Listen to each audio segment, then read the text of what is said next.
currently second generation partner of Morey Spears. Morey Spears was founded in 1969 by my father and his brother. There had been some turmoil in 2000 after my mom and dad passed, and since then my brother and I have taken the helm, so to speak. So we are second generation. He has 2 boys, and we have, my wife and I have 2 boys. And so there is a third generation actively involved in the business. That's not the goal, to be some dynasty, but it's nice to work with your kids. So we're entering our 50th season. So starting in '69 is really past sort of a lot of the hotel mid-century stuff. So my father got into this really after the building business, because he was a carpenter. Basically, if you lived here, population back then was bigger, and if you lived here, you basically worked with your hands. You either owned a hotel or you were building hotels, one or the other. Well, he was a builder, and then somebody loaned him $15,000, and he and his wife built one, operated it, and every 2 years they would flip that, if you will, move closer to the beach, build something else, until their creme de la creme was the Pan American in 1964, which I've been trying hard to get on the National Register, and I've been denied. So that bums me out.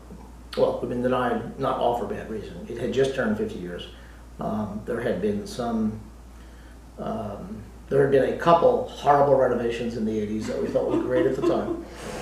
And we've been just, every year, every time we do something at the hotel for, sort of good caretaking and maintenance, we are very, very focused on making sure that we have an opportunity to get it on the, not again, but an opportunity to hopefully someday get it on the register. That place is near and dear to my heart because it was my parents' pride and joy. It has a penthouse. My brother and I grew up in that penthouse in the summertime. So when did the idea for the historic district come about? And when was the seed kind of set before or after a lot of the motels began to disappear? The first seed was set not by me. It was set by Chuck Schumann, who owned the Sightseer boat, which is a funky little mid-century thing in itself,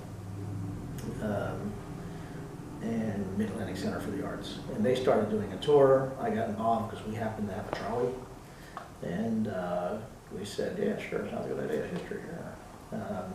And it didn't do very well, and I think it collapsed in a year or 2. And then sometime after, not too far after, I started getting really interested in becoming a real student of, always liked building and architecture, but I became a real sort of student of sort of the critical mass of like kinds of periods of architecture together, and I was trying to figure out what Wildwood's future was, which actually spawned Wildwood's history book that we underwrote. But we underwrote it because we were trying to figure out where the heck this place was going. And some people would say take a bulldozer to the whole island. Well, that's not usually possible, particularly when you're dealing with a bunch of private, buildings. Even if they're slum landlords, they're private. You only have, governments can't just wipe things out. So I was like, well, what's the recipe?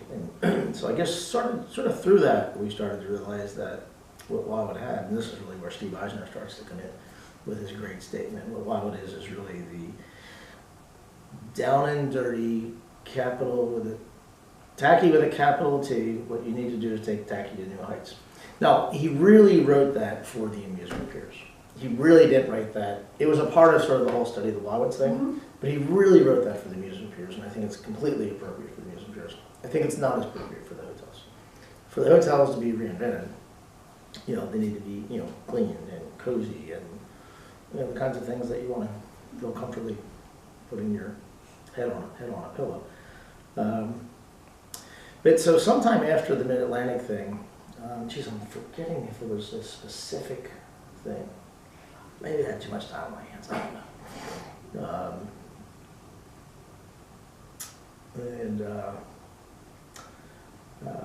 I'm sorry, I just don't recall the exact sequencing, but I co-founded the Doo Wop Preservation League, coined the name Doo Wop as it relates to architecture. I'm not sure it's the best name, we should have just called it Googie, but Googie's, it's got its own California world.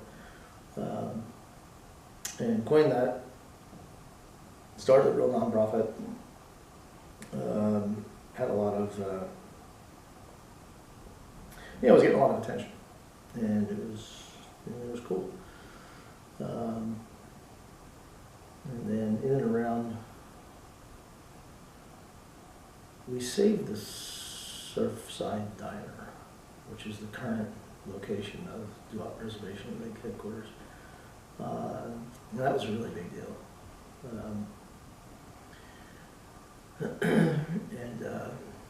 There was this always sort of, it's funny, we were using all the PR in order to convince locals.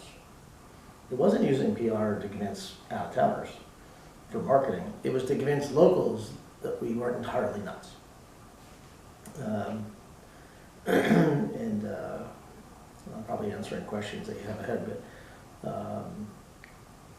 but ultimately, we just were not successful enough in order to convince the lawmakers to create real districts that could give them real incentives, real protections, and I'll save another part for later. Sort of what happened, life after the failure of the movement. And the people that run the preservation league today, they're still trying hard, and they don't think that they failed. So it's really not fair for me to say that. Yeah. So those are questions that I do need answers to. So the next one is, as you know, there's a New Jersey Historic District Preservation Office opinion from 2003 that said that it was eligible. Multiple resource nomination. For the actual, Nancy Zerbe sent me the actual one for the district, not the multiple. Okay. So it says that it's eligible, but that wasn't the designation approval.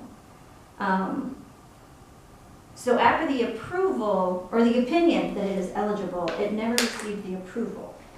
Now, I have ideas on, some of the things where I think may have been issues, but what do you think some of those issues may have been? Why it never actually made it on the list? Well, I'm not as fluent as I should be in the subject matter, so let me just say that we relied on Nancy for a lot of that, and I was trying to use promotion to convince people that it made sense, and there was two groups of people, one that thought it did and one that thought it didn't, and the ones that thought it didn't won. And it was the fear of fear of Cape May and too much government oversight and so forth. And that may be great, but Cape May is a pretty lovely place, and the buildings aren't old, stodgy places. They're wonderful places, contemporary and cozy to be. Mm-hmm. So I think that, I don't recall if this is the exact sequence, but I think the harder we were trying on the registration side, we knew ultimately we had to get local endorsement. And I actually thought we had it. Oh, I remember the commissioners. I think they even shook two of their hands, like with a kind of deal. And, you sort of get the backhanded, sort of incentive kind of things. But that's not how you really incentivize a movement. You gotta use a carrot and you gotta use a stick. Right? You need both. And small carrots weren't enough. So, and then, okay, this is why it died. This is really why it died, okay? Because there was this crazy thing called a real estate market that everyone in the country and the world thought was real.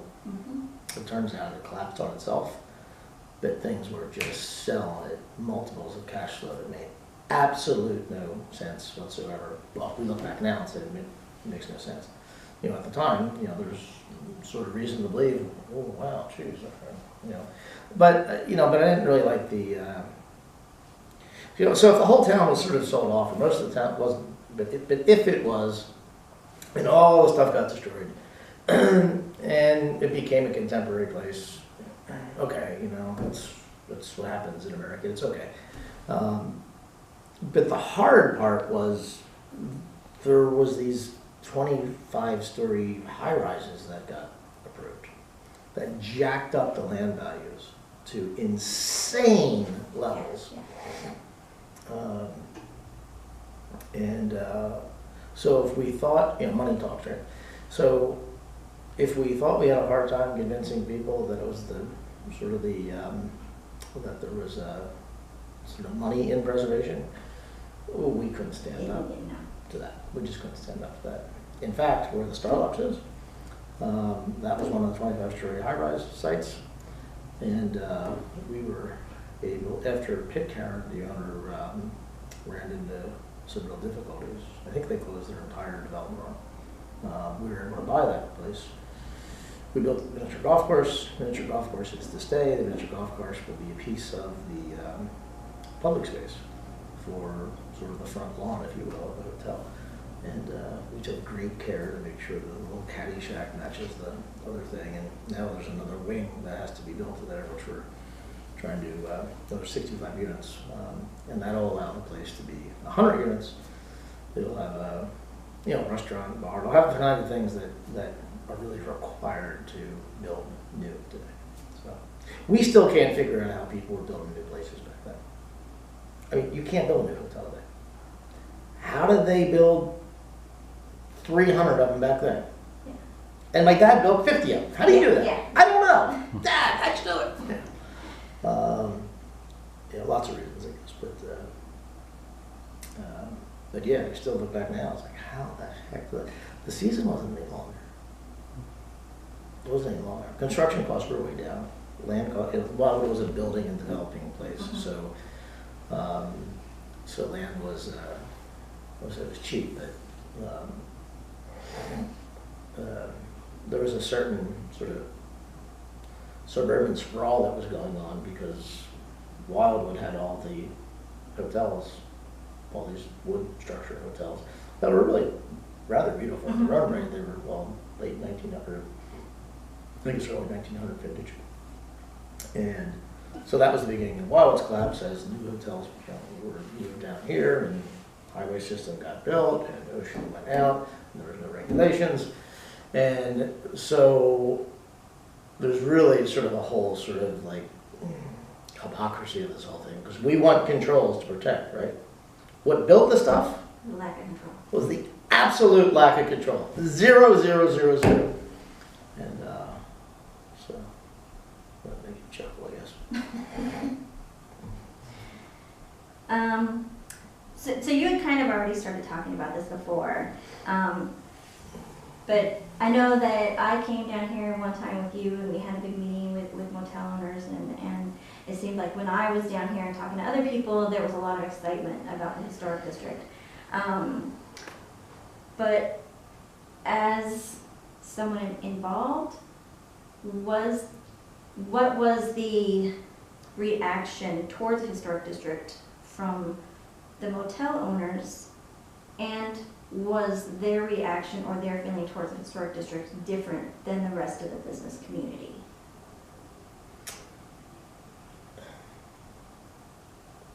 Well, I mean, sometimes it's easy to say they, but they is a series of individuals, and everyone feels a little different. And there were groups of hotel owners that loved it. There was groups of hotel owners that hated it. The people that were a little younger were generally more interested. Folks where their sort of exit, the retirement plan was to sell, were less interested. But then when the real estate boom hit, it I'm not sure there's anybody for it except me. Well, that's not true. There's a couple, actually, folks. Business people, I think that by and large, I think it took a long time for people to understand. To some extent, people probably still don't understand. But I think it was easier to influence a local business person that had no direct financial stake in the hotel. But if the place got, the New York Times, that was good. So that's what I think.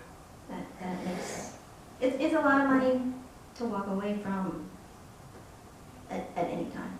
But the money back then seems like it was nuts. Yeah. Well, even today, it's fine. I'm just looking at two places for sale, thinking, they're really ugly, but they're sort of cute if you close both eyes. But they're next to each other. There's people in L-shaped building. I was just looking at it saying, look at that big, cute. What do we do that thing? And I didn't check on the price yet, but it's probably. Yeah, listen, these places are old and they get tired. And owners, they take the money out of it. And if you don't put enough back into it, then the guy who gets to buy it, it's all uphill. Yeah. And so my guess is we could not make sense of it going with it. So. I haven't been here in a while, but I know that, because I think I was here in like 2010, and so I saw a lot of things where stuff had stopped around 2008, because I saw a lot of, coming spring of 2009, and it was still an empty field. So I know that a lot of that stuff kind of stopped. But I read in a couple of magazines and some online forums that people feel like a lot of the demolitions have really picked back up in the last couple of years. Yeah. So I guess, and this is, I don't know if you know the answer to this, but without the historic designation as a protection, is there anything that the Doo Wop Preservation League is doing to try and save what's left now? I think they're still seeking PR wherever they can get it.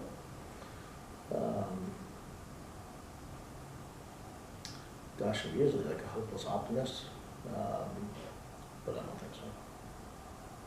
Listen, I think there'll be a few shining star buildings that will last. I mean, I hope that we never sell the Pan Am. I hope it finally gets on the register. I hope the Starbucks gets built, and that can't be on the register because we already hacked that thing up too much. But it's really cute. Yeah. So I think there'll be some nice little gems and trophies, and I think life will go on. But in terms of creating a district, some people say there's enough left. I don't see it, but that's what they said in Miami Beach. So. That's true. I think you kind of already answered that one, but this one, but as you know, the state and the National Register really have no real teeth when it comes to protection of historic properties. So any protection would really come from local designations. And is there any impetus or push towards, or is there even a historic, landmarks commission in Wildwood that would be interested in putting any kind of protection for these buildings locally? Not that I'm aware of. Okay. What I say is they're interested, is the Doo Wop Preservation League interested? Yeah, but they're just sort of focused on PR, and it's like, guys, it's like, this is going to time out. You're wasting your time. But I don't tell them that, but I quietly think that to myself, which is why I sort of pulled out of it, because it's just too depressing. It was just too depressing for me. It was like watching your child die slow. Yeah.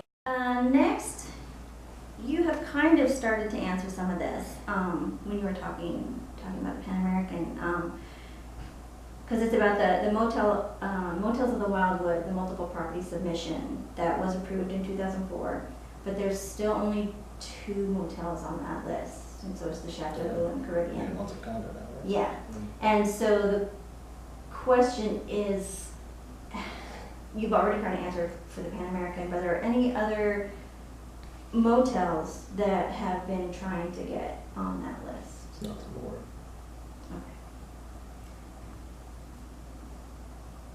This is another one of those things that was like so much work, you know, and then, you know, 10 years later. And well, and the whole reason we did it, I mean, I paid for it personally, was because we thought it would get contagious.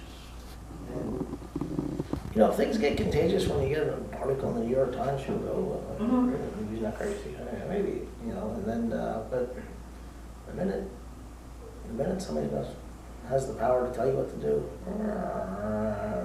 it's really hard. It's really hard. You know, and the other thing is, you know, Cape May in part was successful because of some really outrageous entrepreneurs, but it was also successful because it was preservation through poverty. Yeah. And Wildwood wasn't quite dead yet. And then the market hit. Yeah. And imaginations were sky high. Yeah. So there is a silver lining. I'll get to it in the end. Oh, okay, perfect. So this is another one that I don't know if you'll know the answer to, but are you aware of any kind of impact economically from the loss of the motels for Wildwood? Not that has anything to do with mid-century architecture. I think that the Wildwood economy has a lot to do with how many pillows are in town. There's lots of things, and you know, one of those things is hotels. Another one is ample condo space. Another one is not just a hotel, but is it a shitty hotel, or is it something that is proudly a part of the community? And so I don't know what's worse, a crappy hotel or nothing there. Sometimes it's yeah, sometimes it's a tough thing. So I would say that you know, the number of beds and pillows, accommodations are really, really important. I think that the silver lining when we get to it was my backup plan from the beginning. And hopefully that's going to carry the day. Yeah, because when I was here last time, we were here during the week, and all of those places that were condos were empty, and all the places that were motels were full. And so I was wondering, you know, in terms of restaurants and people coming to the piers, just having more people only coming here on the weekends, does that affect the economy of the town? Or is there still enough here that it doesn't really matter? Well, no, I think all those things matter. And so condos are generally week-long stays, and that's a great group to have. Now, people used to stay in hotels for a week as well, but the national social scene, you know, changed. Now it's more smaller, multiple vacations that people take. Condos by and large are still pretty much sort of week to week, and that's a great type of visitation. And there's campgrounders, and there's day trippers, and there's people that are in hotels, and the average stay now is 3 or 4 days.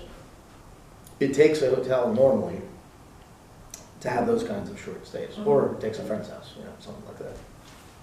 And so the more that there's a loss of the stock of that, and the more that there's condo, it's not horrible that it's replaced with condo, but condos don't have the density of hotels. And you really can't afford to build a hotel today, which is why it's taking us so long to finish the Starbucks.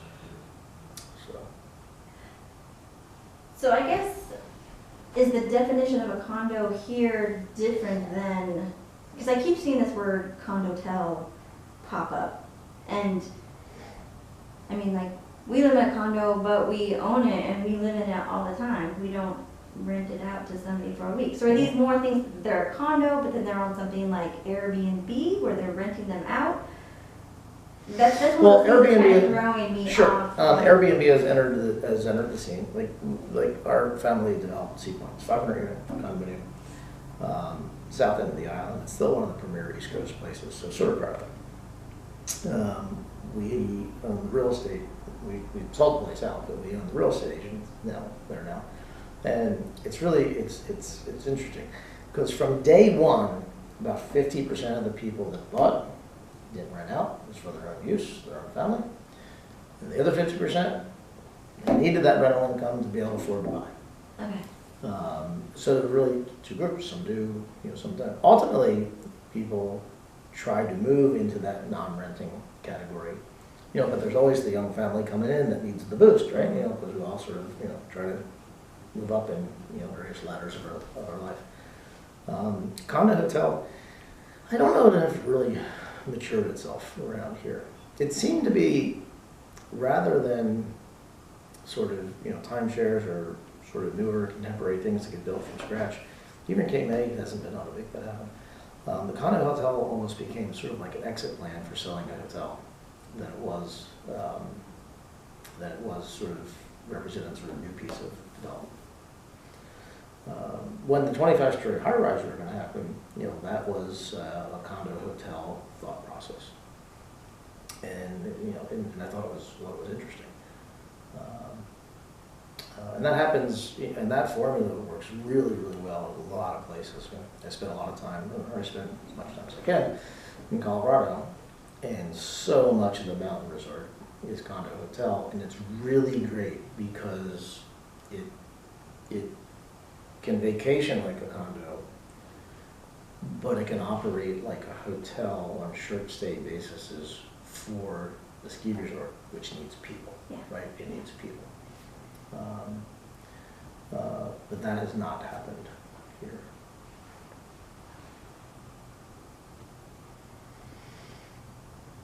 I'm going to,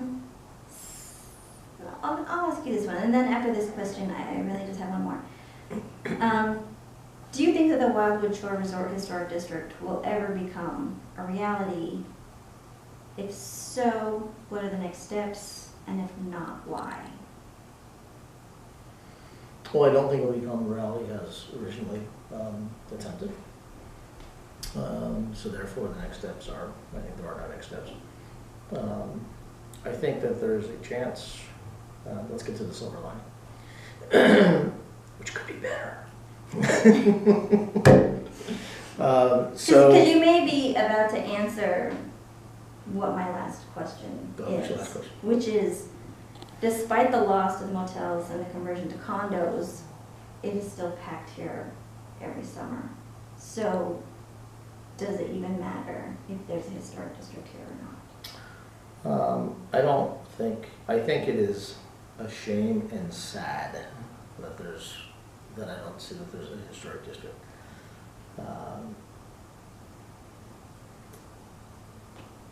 I don't know that it matters so long as the reputation of the town is managed through good zoning, good marketing, things like the Wildwood sign. Yeah. So the Wildwood sign was what I call the silver lining.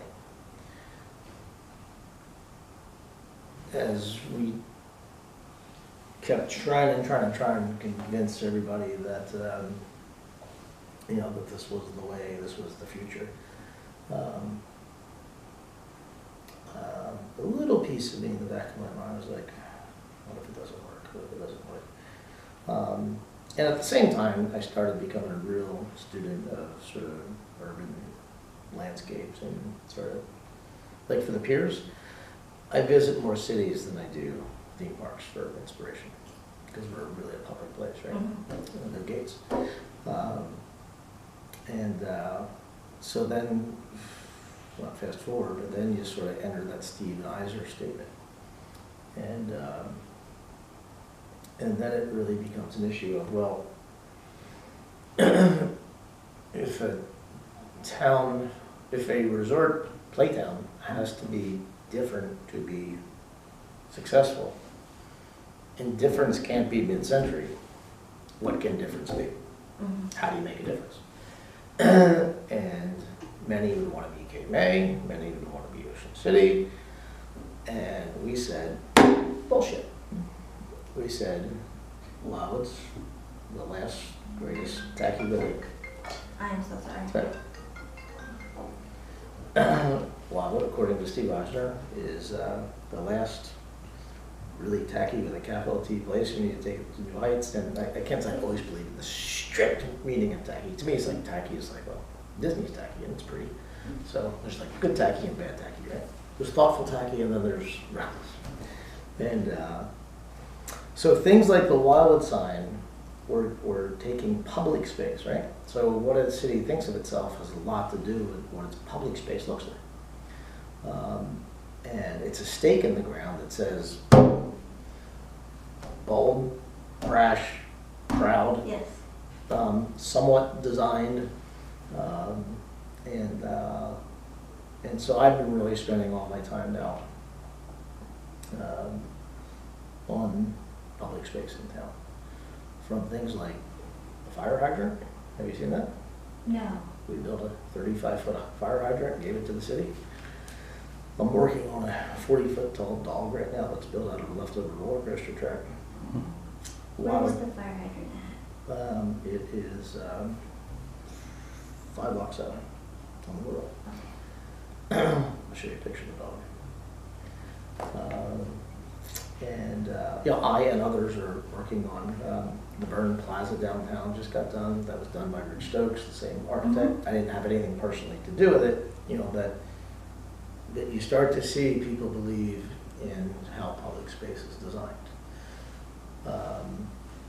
There are Centennial Park in the crest next to the north 2 blocks of Port Royal. That was another pet project. I was throwing a towel on that one. I was like, it's just getting too hard. It's getting too old. It's just too hard. You know? Go home and just like, I'm gonna cry.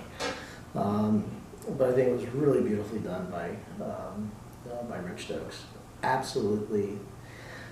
There's a fine line on whether or not it embraces mid-century. I don't really think that it does, but there's my point is that there's a certain rhythm and quirkiness to town that I think is really important.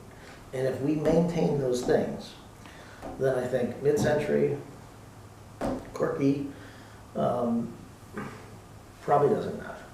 Probably doesn't matter.